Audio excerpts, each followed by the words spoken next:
पहला ऑपरेशन मेरा हुआ था। बड़ी बड़ी लाइट बेड के ऊपर स्पाइन वाली इंजेक्शन लगाई, वो भी बिल्कुल भी पेनफुल नहीं था। जो ब्लड का कलर है वो अलग टाइप का रेड है, मतलब। अस्सलाम वालेकुम everyone, welcome back to my YouTube channel. Hope you guys are doing well. और आप सभी लोगों की दुआओं की वजह से अल्हम्दुलिल्लाह मैं भी एकदम ठीक हूँ। तो जी 1 साल हो गया फाइनली मेरी डिलीवरी को, और 1 साल से ज़्यादा ही हो रहा है। तो मैंने सोचा आज ये वीडियो फाइनली आप लोगों के साथ शेयर कर देती हूँ कि मेरा फर्स्ट डिलीवरी एक्सपीरियंस कैसा था, क्या क्या हुआ मेरे साथ गवर्नमेंट हॉस्पिटल में, और क्या डिलीवरी चार्जेस थे, क्या था, क्या प्रोसेस था, और ऑल चीज़ें मैं आप लोग के साथ शेयर करूँगी इस वीडियो में। तो पहले तो मैं सोच रही थी बहुत पहले शेयर कर देती हूँ, but without any delay let's start the video. So अगर आप मेरे चैनल पर नए हो तो प्लीज़ चैनल को सब्सक्राइब कर दीजिएगा, वीडियो को लाइक कर दीजिएगा, प्यारा सा कमेंट कर दीजिएगा। तो वीडियो स्टार्ट करते हैं। अच्छा जी, सबसे पहले बात कर लेते हैं कि मेरी जो है सी सेक्शन क्यों हुआ। तो जी 16 अक्टूबर 2024 को जो है मेरी डिलीवरी की ड्यू डेट थी। तो उस टाइम पे मुझे जो है पेन बिल्कुल भी नहीं आया था, तो दैट्स वाई मेरा जो है सी सेक्शन हुआ था। और 16 अक्टूबर को मैं गई थी अल्ट्रासाउंड करवाने, तो बिना डॉक्टर के उसके गई थी। मैं अपनी तरफ से करवाना चाहती थी अल्ट्रासाउंड। तो अल्ट्रासाउंड वाली डॉक्टर ने भी कहा था कि आपकी ड्यू डेट हो गई है पूरी, तो आप चाहो तो जो है सी सेक्शन करवा लो, क्योंकि अगर पेन के उससे रहोगी तो 3-4 दिन लग सकते हैं, और उससे जो है बेबी की जान को ख़तरा है, बेबी को ख़तरा है। तो इस वजह से जो है मैंने सी सेक्शन करवाया। तो अब बात कर लेते हैं क्या हुआ। तो 17 अक्टूबर को सुबह सुबह मैं गई थी अपने हॉस्पिटल, गवर्नमेंट हॉस्पिटल, जैसा कि मैंने आप लोग से बताया था। वहीं से मैं लास्ट टाइम पे अपना सब कुछ चेकअप वगैरह कराती थी। तो वहाँ गई थी, फिर उसके बाद डॉक्टर को मैंने सबसे पहले दिखा दिया था। उन्होंने भी कहा कि भाई एडमिट हो जाओ, ड्यू डेट निकल चुकी है, पेन का वेट करोगी तो खतरा है। उन्होंने भी वही कहा जो मुझे अल्ट्रासाउंड वाली डॉक्टर ने कहा। तो फिर भाई मैं एडमिट हो गई। और अच्छा जी, मैं जो है मैंने सुबह से कुछ ना खाया था, 1-2 घूंट पानी पिया था बस, क्योंकि मुझे पता था अगर जो है ऑपरेशन आज होगा तो मुझे वो खाने का पूछेंगे, तो खाना इसलिए मैंने नहीं खाया था। तो मैं गई थी, फिर उसके बाद सारी प्रोसेसिंग वगैरह हुई, मतलब डिलीवरी चार्जेस जो है बिल्कुल भी नहीं लगे थे। सारे उन्होंने प्रोसेस किया, फॉर्म फिल किया, मेरा एज पूछी, आधार कार्ड वगैरह लिया। गवर्नमेंट हॉस्पिटल की बात कर रही हूँ, यहाँ पे ये सब लगता है। और जी है, सारे जितने भी डॉक्टर्स के पेपर्स वगैरह थे सब लिए, सारे अल्ट्रासाउंड की फ़ाइल चेक करी मेरी, और भी मुझसे पूछा कि सी सेक्शन क्यों करवा रही हूँ, क्या रीज़न है। तो मैंने उनको भी वही चीज़ बताई जो डॉक्टर ने मुझे सिंपल एक्सप्लेन करी। तो उसके बाद जी सबसे पहला ऑपरेशन मेरा हुआ था, और क्योंकि फ़र्स्ट टाइम ऑपरेशन था, फ़र्स्ट ऑपरेशन में थोड़ा सा डर तो लगता ही है, और मुझे ना डर थोड़ा थोड़ा लग रहा था। तो फिर सारा उन्होंने मुझे जो है बैंड वगैरह पहना दिया। मेरे हाथ में कलावा था, उन्होंने कहा था ये उतार लो, क्योंकि जो है वीगो वगैरह लगेगा, हाथ में स्वेलिंग हो सकती है, तो इस वजह से कलावा वगैरह उतार दिया था मेरा। और जी उसके बाद मुझे ले गए थे उन लोग, उन्होंने अपनी मुझे ड्रेस दी। कहते हैं कि गवर्नमेंट हॉस्पिटल में अपनी ड्रेस नहीं देते हैं, जो पहने रहता है उसी में ऑपरेशन हो जाता है। ऐसा नहीं है, वो लोग अपनी ड्रेस देते हैं जैसे कि प्राइवेट हॉस्पिटल में होता है। और जी स्टाफ भी बहुत अच्छा था, मतलब नर्सेज वगैरह, डॉक्टर्स वगैरह, ये सब बहुत अच्छा होता है। बट जो थोड़े और अदर लोग होते हैं ना, जैसे आया वगैरह हो गई या साफ़ सफाई वाले हो गए, ये थोड़ा सा इनके अंदर थोड़ा सा रहता है, रूड बहुत रहता है। तो बाकी मेरा स्टाफ बहुत अच्छा था, जो भी जिन्होंने मेरी देख रेख करी, और जो मेरे नर्सेज वगैरह थी, जो डॉक्टर थी, वो भी बहुत अच्छी थी। खैर जी, फिर उसके बाद उन्होंने कहा कि ये ड्रेस पहन के आओ। मुझे एक अदर रूम में ले गए, बाहर सब मेरे फैमिली मेम्बर्स बैठे थे। मुझे थोड़ा बहुत तो इमोशनल फील हो रहा था, लेकिन क्या कर सकते हैं, अब सी सेक्शन होना है तो होना है, जो होगा अल्लाह की मर्ज़ी। तो फिर जी मैं गई थी, ओटी के बाहर बैठी रही। सबसे पहला ऑपरेशन मेरा था, 11 बजे मैं चली गई थी ओटी के अंदर। तो अब भाई मैं अंदर गई तो मैंने देखा पूरे में जेंट्स ही जेंट्स थे, तो मैं थोड़ा सा घबरा गई।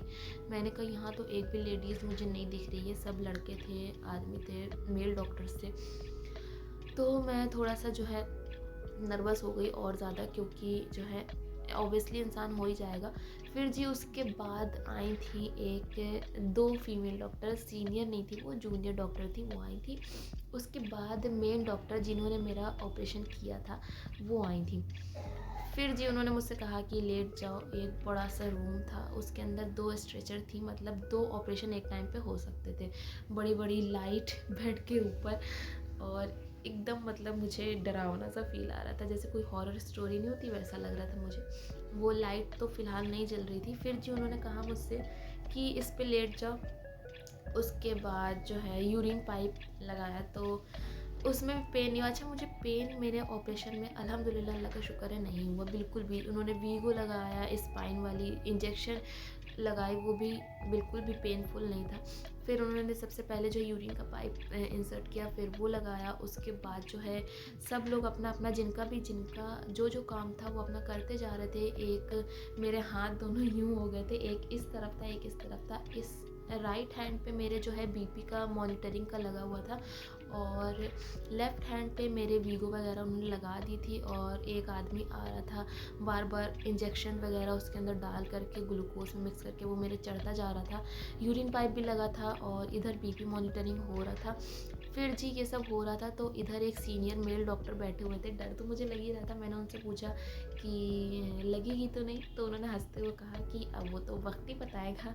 तो उन्होंने मुझे थोड़ा सा डरा दिया था, पर वो मजाक कर रहे थे। तो वो हंसने लगे कि नहीं लगेगी नहीं, आपको कुछ भी नहीं पता चलेगा। और फिर जी उसके बाद एक आए और वो स्पाइन में इंजेक्शन लगाने वाले, उन्होंने मुझे उठाया और फिर जल्दी से मेरे जो है स्पाइन में इंजेक्शन लगाया। और उसके बाद मुझे इतनी तेज़ लिटाया है ना, वो सिर्फ 2 या 3 सेकंड का काम होता है जो वो स्पाइन में इंजेक्शन लगाने के बाद करते हैं। उन्होंने मुझसे कहा कि लेट जाओ और नीचे हो नीचे हो, तो नीचे मुझे कर दिया था। धीरे धीरे मुझे जो है पैरों का मुझे पता नहीं था पैर है भी कि नहीं है। और फिर जी उसके बाद जूनियर डॉक्टर थे, उन्होंने कहा तैयारी शुरू करें। तो मुझे सब सुनाई दे रहा था, मेरी आंखें भी खुली थी, सुनाई भी सब दे रहा था। उन्होंने मेरी आंखों पे पट्टी रख दी थी बाद में, और वो पट्टी ऐसी थी कि मुझे नीचे से सब दिखाई दे रहा था, उसका कोई फ़ायदा नहीं था। तो वो मेरी आंखों पे पट्टी रख दी थी। तो सीनियर डॉक्टर ने कहा हाँ तैयारी शुरू करो। तब मुझे थोड़ा सा डर लगा कि पता नहीं क्या करेंगे, कैसे होगा सब। और जी फिर मेरे पैर तो सुन्न हो ही गए थे। उसके बाद उन्होंने अपना काम स्टार्ट किया होगा। मुझे जब उन्होंने कट लगाया तब भी बिल्कुल भी नहीं पता चला। मुझे जब पता चला, जब डॉक्टर ने ये कहा कि इसके खून का जो ब्लड का कलर है वो अलग टाइप का रेड है, मतलब एकदम ब्राइट रेड है, तब मुझे पता चला कि हाँ भाई पेट खुल चुका है मेरा। तो उसके बाद वो लोग अपना करते रहे और बीच बीच पे से मुझसे पूछते भी जा रहे थे नाम क्या है तुम्हारा और कहाँ रहती हो, पहला ऑपरेशन है, पहला बच्चा, ये सब मुझसे पूछते जा रहे थे। तो मैं फुल कॉन्शियस में थी, अनकॉन्शियस बिल्कुल भी नहीं थी। दिमाग मेरा ओपन था, आंखें ओपन थी, सब कुछ मुझे दिख रहा था।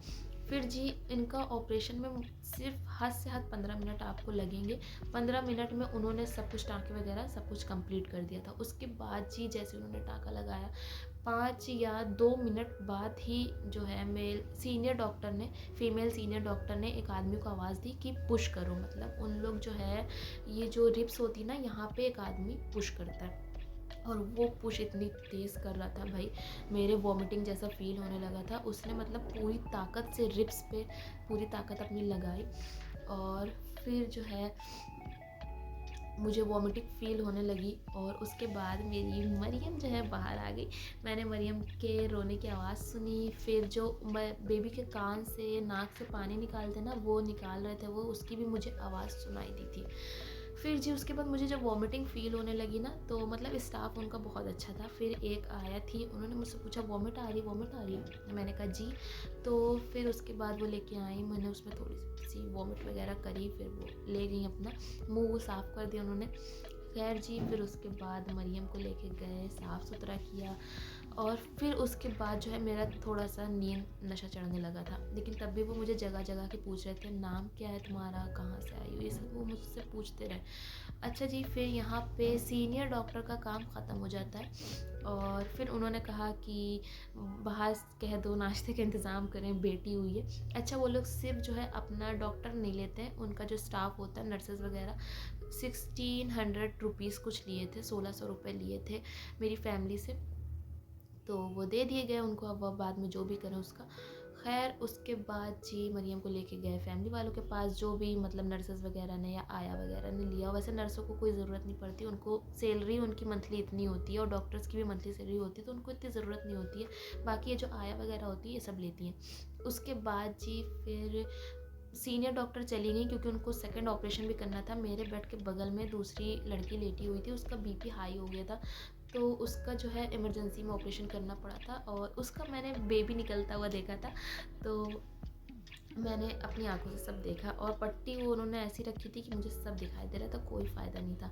फिर जी उन्होंने मेरे जो है उनकी जूनियर डॉक्टर ने टाँके वगैरह लगाए और उसके बाद टाँके लगाने के बाद मुझे जो है कुछ भी पता नहीं चला। मुझे उठा के स्ट्रेचर पे लिटाला और उसके बाद मुझे अपने रूम में ले आए थे और बस इतनी सी थी मेरी जो है डिलीवरी जर्नी।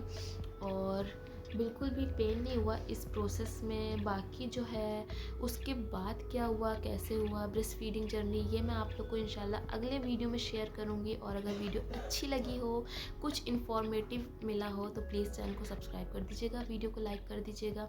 और जी गवर्नमेंट हॉस्पिटल डिलीवरी के लिए बिल्कुल बेस्ट होते हैं। मुझे 1 साल हो गया है अल्हम्दुलिल्लाह माशाल्लाह से, मेरे ना टाँकों में दिक्कत हुई है, ना मुझे कभी पेन हुआ। शुरू में होता था बट अब मुझे बिल्कुल नहीं होता है। तो मेरे ख़्याल में सी सेक्शन भी बेस्ट होता है, नॉर्मल डिलीवरी भी बेस्ट होती है। और बाकी मेरा पहला ऑपरेशन था, फर्स्ट सी सेक्शन था, तो फर्स्ट ऑपरेशन के उससे मुझे सब कुछ बेस्ट लगा। तो जी बस यही सब इन्फॉर्मेशन मुझे आप लोग के साथ शेयर करनी थी। अगर आप लोग चाहते हैं कि मतलब सी सेक्शन हो, अगर किसी का सी सेक्शन होने जा रहा है तो इसके अंदर कोई मतलब टेंशन वाली बात नहीं, कोई घबराने की बात नहीं है। बहुत मतलब ईज़ी हो जाता है, इंसान को पता भी नहीं चलता है। तो ये वीडियो मैंने उन सभी लड़कियों के लिए जिनका सी सेक्शन होने वाला है या हो चुका है या अभी-अभी हुआ है, तो उनके लिए बनाई है। और बाकी मैं अगली वीडियो में ये भी आप लोग के साथ शेयर करूँगी सी सेक्शन के 1 साल के बाद तक क्या-क्या होता है, क्या-क्या चेंजेस आते हैं, कोई पेन होता है या नहीं होता है, ये मैं इंशाल्लाह नेक्स्ट वीडियो में शेयर करूँगी। और तब तक के लिए वीडियो को लाइक कर दीजिएगा, प्यारा सा कमेंट कर दीजिएगा। मिलते हैं आपसे नेक्स्ट वीडियो में। Till then take care, bye bye.